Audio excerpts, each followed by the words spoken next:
రెడీయా? ఓకే. ఈరోజు Andhra Pradesh bifurcation act ప్రకారం మనకు రావాల్సిన నిధుల గురించి కానీ ప్యాకేజీల గురించి కానీ ఒక గంట సుదీర్ఘంగా ఫైనాన్స్ మినిస్టర్ గారు, నిర్మలా సీతారామన్ గారు, నేను ఆఫీసర్స్తో కలిసి మాట్లాడటం జరిగింది.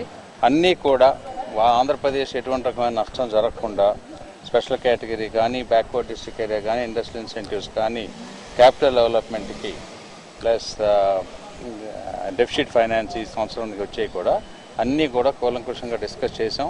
దాని ప్రకారం అనేక రకాలుగా వర్కౌట్ చేసుకు రమ్మన్నారు. వర్కౌట్ చేసుకొస్తే నెక్స్ట్ 3-4 డేస్లో ఒక ప్యాకేజ్ లాగా ఒకటి బిల్డప్ చేసి ఆ నెక్స్ట్ వీక్లో దాన్ని ఇంటర్నల్గా డిస్కస్ చేసి ఫైనల్గా యాక్ట్లో ఇచ్చినవి కానీ, తర్వాత ఫ్లోర్ ఆఫ్ ది హౌస్లో కమిట్మెంట్ ఇచ్చినవి కానీ అన్నీ కూడా రాజ్యాంగబద్ధంగా ఎట్లాగైతే చేయాలో ఆ విధంగా చేయటానికి చాలా సానుకూలంగా స్పందించారు. ఫైనాన్స్ మినిస్టర్ గారు ఆల్మోస్ట్ గంట స్పెండ్ చేసి డిస్కస్ చేయడం జరిగింది. ప్రతి ఐటెం కూడా నిన్న ముఖ్యమంత్రి చంద్రబాబు నాయుడు గారు కూడా మాట్లాడటం జరిగింది. దాని మీద ఇవన్నీ కూడా డీటెయిల్డ్గా వచ్చి ఈ మంత్లో పర్టికులర్గా మార్చి మంత్ కాబట్టి అనేక డెఫిసిట్ ఫైనాన్స్ కానీ ఇంకా సిఎస్టీవి అవి ఇవి ఉన్నవి. దాంతోపాటు గోదావరి పుష్కరాలకు కూడా స్పెషల్గా కొంత ఇవ్వాలని చెప్పి మేము అడగటం జరిగింది. అట్లాగే అగ్రికల్చర్ మినిస్ట్రీలో ఒక బ్రీడింగ్ సెంటరు అది కూడా నెల్లూరుకి ఫైనలైజ్ చేపిస్తూ ఉన్నాం. నిన్న మొన్న ప్రాసెస్ అయింది. 1 or 2 డేస్లో ఆర్డర్ కూడా వచ్చేస్తుంది. కాబట్టి టోటల్గా మనకి పార్లమెంట్ అయ్యే టైంకి టోటల్గా ఆంధ్రప్రదేశ్కి రావాల్సిన ప్యాకేజ్ మొత్తం వాళ్ళు ఇస్తానికి వర్క్ చేస్తూ ఉన్నారు.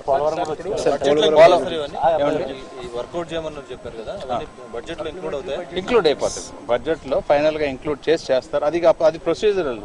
వాళ్ళు సెంట్రల్ గవర్నమెంట్ రూల్స్ ప్రకారం ఏ ప్రొసీజర్ ఫాలో అవ్వాలో ఆ ప్రొసీజర్ ఫాలో అవుతారు. పోలవరం దాని మీద కూడా ఇప్పుడు లాస్ట్ ఇయర్ 250 crores, ఇప్పుడు 100 crores అని ఉన్నాయి. దానికి కూడా వాడలేదు కాబట్టి ఈ మంత్లో వాడటానికి ఒక స్పెషల్ క్లియరెన్స్ అవసరం వచ్చింది. ఎందుకంటే లాస్ట్ మంత్లో 10% ఆఫ్ ది బడ్జెట్ కంటే ఎక్కువ వాడకూడదని ఒక రూల్ ఉంది. అది కూడా రిలాక్స్ చేయడానికి వాళ్ళు చేయడానికి సిద్ధపడ్డారు. పోలవరం ప్రాజెక్టుకి ఎంత ఖర్చు పెట్టగలమో అంత కనుక మనం ప్రొజెక్ట్ చేస్తే అంత అంచెలంచెలుగా ఇవ్వడానికి మాత్రం డెఫినెట్గా వారు ఒప్పుకున్నారు. అది స్టేట్ గవర్నమెంట్ని జాగ్రత్తగా ఎట్టి పరిస్థితుల్లో అది చాలా త్వరగా పూర్తి చేసినట్టు చేసుకోమని కూడా చాలా ఎంకరేజింగ్గా మాట్లాడారు. అంటే ఇవన్నీ ఒక 7-8 ఐటమ్స్ ఉన్నాయి కాబట్టి వాటన్నిటికీ ప్యాకేజింగ్ ఎలా చేయాలి, దాన్ని సిస్టమ్ నుంచి ఎలా అనౌన్స్ చేయాలి అనేది ప్రైమ్ మినిస్టర్ గారు కూడా ఊర్లో లేరు కదా, పార్లమెంట్ కూడా సెషన్ నడుస్తూ ఉంది కాబట్టి ఈ 4-5 డేస్లో కంప్లీట్ చేసి పర్టికులర్గా పోలవరంకి అయితే మాత్రం ఫైనాన్స్ మినిస్టర్ గారు డోంట్ వరీ, డెఫినెట్గా we will give what ever money you can spend reasonably for. అక్కర్లా, అట్లా కాదు, ముందే ఇస్తారు. ఆల్రెడీ 350 crores ఉంది కదా ఇప్పుడు.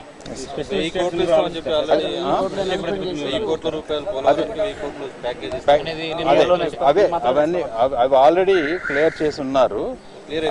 అంటే వస్తుంది అంటే దానికి ఏ విధంగా కావాలి, ఎట్లా కావాలని చూసుకొని పోలవరం ప్రాజెక్టుకి ఎటువంటి రకమైన డిలే కానివ్వకుండా 4 yearsలో కంప్లీట్ చేయడానికి వీలుగా ఎట్లా అయితే సపోర్ట్ కావాలో ఆ సపోర్ట్ ఇవ్వడానికి సిద్ధపడతారు.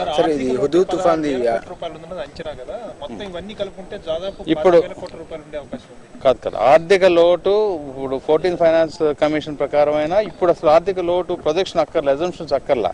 ఇప్పుడు యాక్చువల్స్ వచ్చేస్తున్నాయి. మనకి జనవరి 2 వరకు తెచ్చాము, ఫిబ్రవరి 8 కూడా ఇప్పుడు వచ్చేసిన ఫిగర్స్. ఇంకా మార్చి సుమారుగా ఎంత అవుతుందో చూసి ఆర్థిక లోటుని ఎట్టి పరిస్థితుల్లో మేము ఇస్తామని చెప్పి కూడా గట్టిగా చెప్పారు. కానీ వీటన్నిటినీ కలిపి ఎట్లా ప్యాకేజ్ చేయాలి, ఈ మంత్ ఎండింగ్ లోపల ఫండ్స్ ఇక్కడి నుంచి ట్రాన్స్ఫర్ అవ్వాలి కాబట్టి దాన్ని ప్రొసీజరల్ డిలే మాత్రం ఇప్పుడు ఉన్నది. అది ఆఫీసర్స్ అందరినీ కూడా పిలిచి మీటింగ్ పెట్టారు. చాలా పాజిటివ్గా మీటింగ్ జరిగింది. 2013-14 సంబంధించినటువంటి కొన్ని బకాయిలు కేంద్రం నుంచి రావాల్సిన ఈ ఇప్పటికే రావాల్సిన దానికి హుద్హుద్ కూడా ప్రపోజల్ ప్రకారం ఎట్టి పరిస్థితుల్లో ఆ 1000 crores రూపాయి తగ్గకుండా ఇస్తామని చెప్పి కమిట్ చేశారు ఒకటి. అట్లాగే ఇంకా పాత బకాయిలు 13th ఫైనాన్స్ కమిషన్లో ఉండవలసిన షార్టేజ్ కానీ, సిఎస్టీ కానీ అవన్నీ కూడా ఇప్పుడు వర్కౌట్ చేసే టోటల్ ఫండ్ ఎంత కావాల్సి ఉంటుంది ఆంధ్రప్రదేశ్కి, ఎక్కడి నుంచి వాళ్ళు అడ్జస్ట్మెంట్ చేయాలి. ఎందుకంటే సెంట్రల్ గవర్నమెంట్లో కూడా ఈసారి రెవెన్యూ లోటు ఉంది కాబట్టి అన్ని రాష్ట్రాలని దేశం మొత్తాన్ని చూడాలి కాబట్టి వాళ్ళు కూడా కొన్ని ఇబ్బందులు పడుతున్నట్లుగా ఉంది. దాంట్లో అయినప్పటికీ కూడా ఆంధ్రప్రదేశ్కి స్పెషల్గా ప్రెసిడెంట్ గారు రిఫర్ చేసిన స్పెషల్ కన్సిడరేషన్ అనేది 14th ఫైనాన్స్ కమిషన్లో కూడా చేయలేదనేది కూడా మేము ఒత్తి చెప్పడం జరిగింది.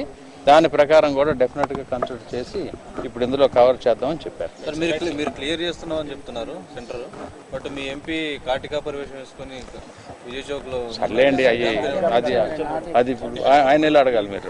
మీ పార్టీ పార్లమెంటరీ పార్టీ లీడర్ కదా, మీ అప్రూవల్ లేదా దానికి? కాదు, ఆయన ఇండివిజువల్గా ఆయన వేశారు. అది ఆయన మనసులో ఉన్న చెప్పుకున్నాడు ఆ విధంగా, అంతేగాని దానికి పార్టీకి సంబంధం లేదు. ఆయన ఎంపీగా ఆయన బాధ ప్రజల గురించి బాధపడుతున్నారు కాబట్టి ఆయన చెప్పుకున్నారు. అంటే విభజన విషయంలో కాంగ్రెస్ అప్పుడు పట్టించుకోకుండా విభజన విషయంలో అన్యాయం చేసింది. ఇప్పుడు బీజేపీ కూడా అదే పందాలు వెళ్తున్నారు. ఏమి లేదు. కాంగ్రెస్ వాళ్ళు చేసిన అన్యాయాన్ని ఇంకెవరు చేయలేరు. బీజేపీ ఏం అన్యాయం చేయట్లేదు. Okay, right.